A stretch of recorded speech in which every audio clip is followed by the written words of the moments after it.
E para encerrar esse Dia da Brasilidade, nós vamos fazer uma roda de conversa. Já está montada aqui na biblioteca, né, a roda de conversa, para que a gente possa conversar sobre uma educação antirracista, né, e pensar também as questões, né, do marco temporal indígena e uma palestra do professor Humberto Lima falando sobre a representação do negro na obra de Machado de Assis.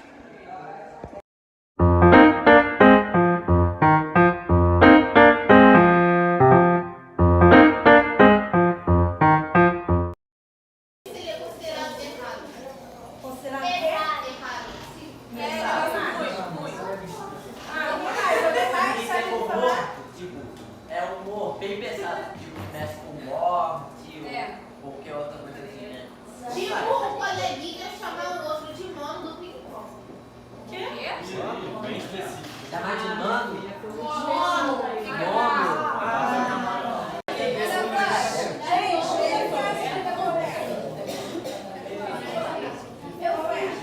Cabelo ruim, cabelo de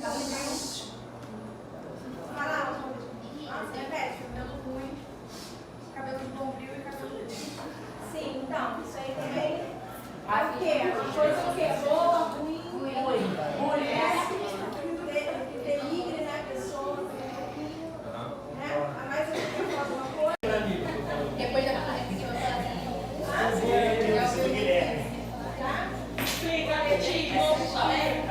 Quem falou? Então, Você entendeu? Foi uma situação, tipo assim, aí nós estávamos falando assim, poxa, ele tem um menino branco, um menino preto, dando uma hora.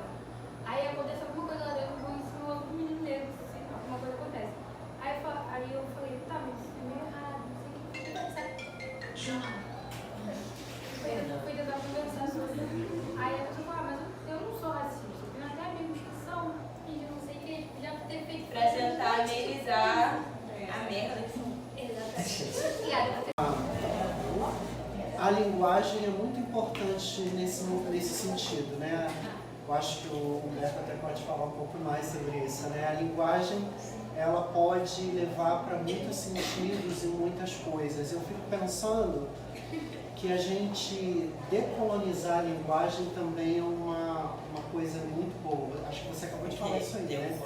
De a coisa tá preta, caraca, hoje, na minha cabeça sempre, falava um positivo negativo sempre, né?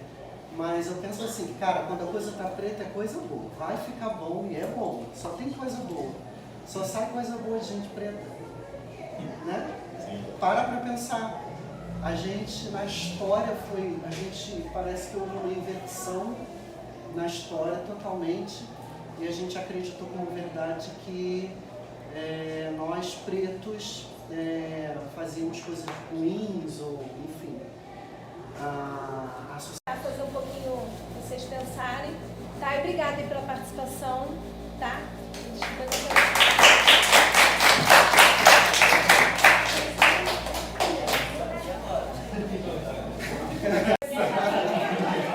Bom, gente, eu fiquei pensando assim, o professor Guilherme convidou para poder comentar algumas coisas. A gente até no conselho de classe estava conversando sobre algumas questões, né? Alguns professores estavam aqui e alguns alunos representantes também estavam.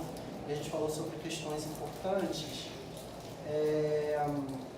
E aí eu fiquei pensando muito também no meu lugar, no meu papel como uma pessoa preta, uma pessoa negra, num colégio intercultural aqui. E também, se a gente parar para pensar, nós temos aqui muitos alunos também negros, né? Pretos, os negros das várias cores, das variantes de cor. E aqui na escola nós temos, graças a Deus, essa diversidade. E não só a gente não fala de diversidade racial somente, como diversidade de todas as ordens na escola. E isso é muito importante, porque aqui é o lugar disso. E aqui é uma escola intercultural. Eu acho que a gente perde, durante o tempo, durante os anos aqui, a noção do que é interculturalidade, né? Quem está aí no terceiro ano vai fazer o memorial, quem não está também vai fazer o memorial daqui a pouco. Não tem escolha. Ou faz ou faz. né? Bom, você pode até não fazer, né? Mas, né? Anota o quarto trimestre próximos do que a Espanha, né? E só que a gente esquece que a interculturalidade nessa escola, além disso, ela também tem a ver com as nossas relações e as nossas culturas, né? O Galeano diz que o melhor do mundo que a gente tem são os muitos mundos que a gente tem. Aqui cada um tem uma cultura e um mundo que traz em si. Então, além da questão da relação entre países, a gente tem a relação entre nós. E isso subentende e faz com que a gente compreenda melhor as nossas relações também de gênero, relações gênero, sexualidade, todas as relações sociais que a gente pode incluir aí, né? Ou seja, a interculturalidade é muito mais que só a gente... hoje vamos falar da Espanha, a Espanha é isso. Hoje vamos falar da Colômbia. Interculturalidade é você entrar naquilo, é você vivenciar aquilo. Se a gente aqui tem muitas culturas entre nós, a gente também, você traz sua cultura da sua casa, você traz coisas que você vivencia e compartilha com seus companheiros, com seus amigos em sala. Ser antirracista, olha como é que o ser intercultural inclui muita coisa que eu nem sei dizer aqui. Então é importante a gente pensar sempre isso, que as nossas relações aqui na escola, elas são interculturais desde sempre. E aí, eu que sou professor de NIL também, quando chega lá na hora do memorial, eu pergunto para o aluno assim, e aí, o que você entende sobre interculturalidade? Muito obrigado pela dica. A gente precisa pensar na escola. Pensa aí um pouquinho quantos professores negros tem nessa escola. Pensa bem, quantos professores negros tem. Passou aí pela sua mente Thelma, Ronaldo, algumas pessoas, e aí você vai ter a questão do colorismo. Muita gente vai ficar pensando assim, quais são os níveis para pensar quem é negro, quem não é. Não estou falando disso não, só estou pedindo para você pensar a presença negra nos espaços. Só vou jogar isso aí no ar, não vou comentar sobre muito não. Pensa a sua presença como pessoa negra também nos espaços, quando você chegar na universidade, né? Observa bem o quanto a gente ainda precisa avançar. Eu falei que não ia comentar, já estou comentando. É isso, só isso.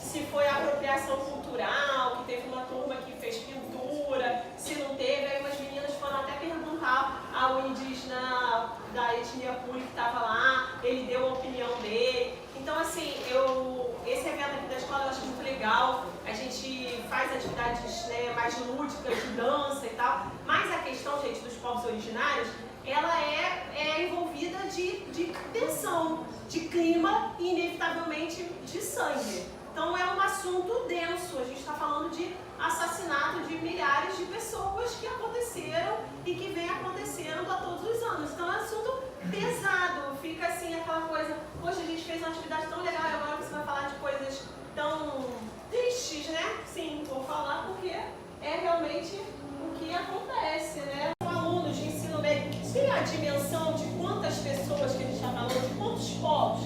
Então, para a gente ter uma ideia, são 274 línguas indígenas sendo faladas hoje, aqui no Brasil. Então, tem essa questão, né, que o Ronaldo falou, da língua. Imagina, você ser de uma etnia, você fala uma língua que os seus pais falavam, seus antepassados, né, falavam, e você está dentro de um estado que tem uma outra língua oficial que não é a sua, que no caso é o português, né? Considerada extinta, né? Como se não houvesse mais ninguém vivo daquela etnia. E ele está junto a outras pessoas. Ele disse lá, olha, eu não encontrava ninguém igual a mim. E aí, com o passar do tempo, eu fui encontrando. E como assim, com o passar do tempo, eu fui encontrando? O que isso quer dizer, gente? Ele foi encontrando pessoas que falavam a língua dele. Pessoas que falavam a língua e pessoas também que se autodeclaravam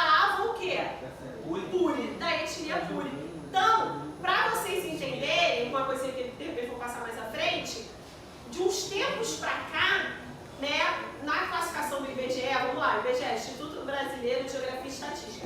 Ele fez um censo, contou a população e fez uma série de perguntas em 2010. Isso era para ter sido feito em 2020, veio a pandemia, foi feito agora no passado, em 2022. A gente ainda não tem os resultados, então todos os dados que eu estou trazendo para vocês são de 2010. A maioria vive na área rural, umas 500 mil na área rural e umas 315 mil em áreas urbanas. Então a gente às vezes tem aquela ideia que o indígena está vivendo lá no interior da Amazônia, só tem indígena lá. Não, gente, tem vários indígenas que vêm viver na cidade, vêm fazer o quê? Faculdade, trabalhar, ou até, geralmente, né, quando os que eu conheci pelo menos, estão ligados a um aspecto de ativismo.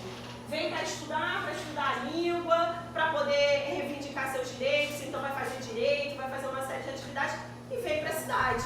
A cidade vem sofrendo desde a chegada, né, dos europeus na América. Aí o pessoal sabe que foi meu aluno. O que é um genocídio, gente?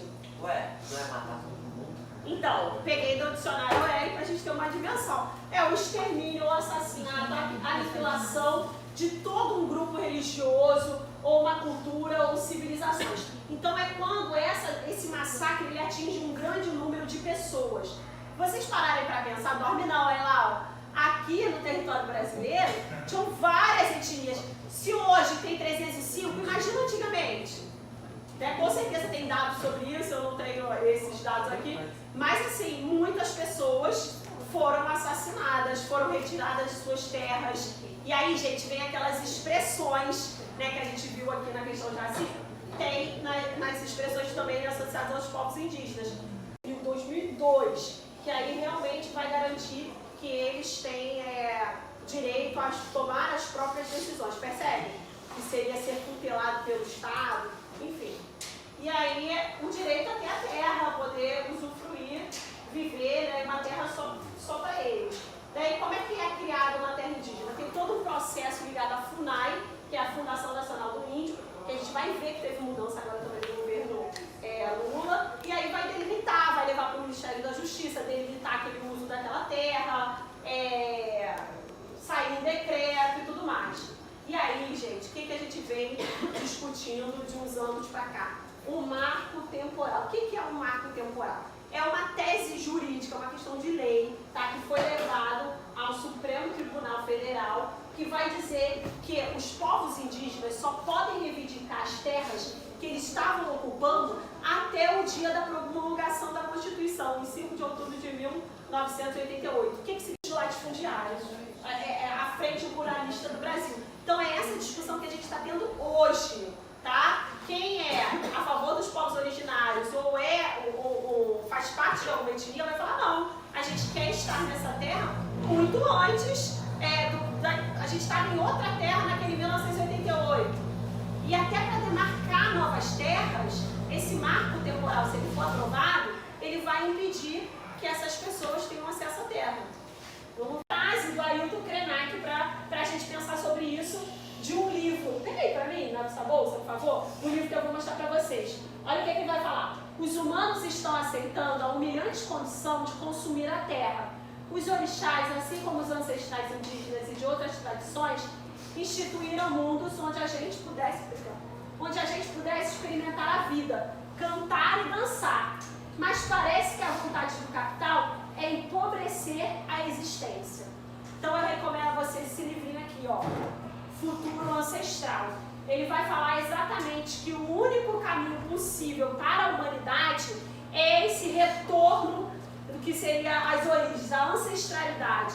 Então ele vai começar a falar sobre rios, sobre a água. Gente, quantos por cento do nosso corpo é feito de água? Nós somos água. E aí ele vai trazer essa discussão aqui, eu recomendo a vocês.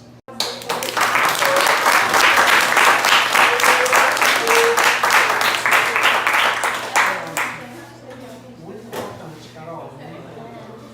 Para de palhaçada. Aí eu sou linda. Vou falar bem pouquinho, tá? Antes de mais nada, eu quero começar com uma frase. Em literatura, nada é definitivo. Tá? Nada é definitivo. Tudo parece. desde que o texto apresente ideias para tal interpretação.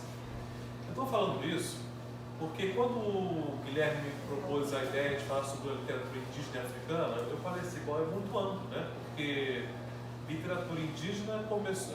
Na verdade, o que temos de literatura indígena é uma tradição oral.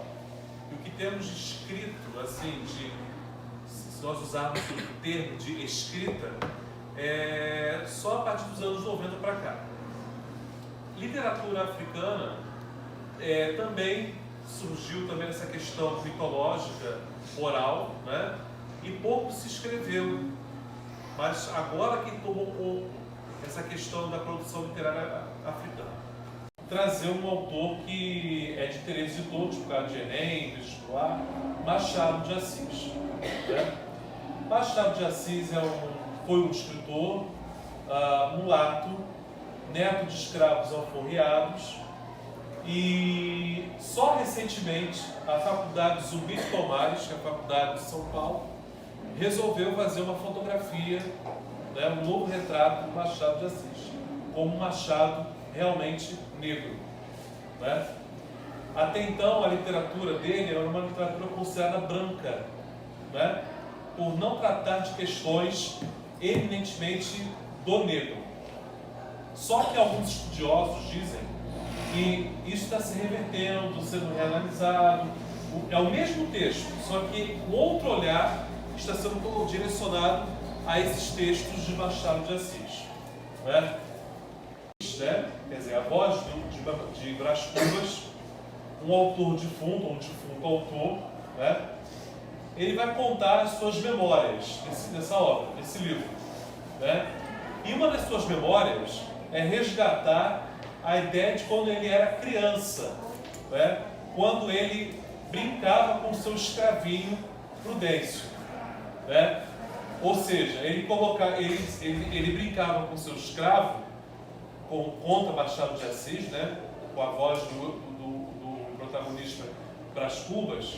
Ele conta a história de que o próprio Brás Cubas montava sobre o escravo, que era uma criança, brincando como fosse de cavalinho contra um escravo, até porque ele estava numa época, segundo Alfredo Bose, que ou você assumia o status quo, quer dizer, aquela condição de escrever uma literatura branca, digamos assim, né? Não negra, não uma literatura que denunciasse as agruras sofridas pelos negros, ou então não tinham merecido reconhecimento.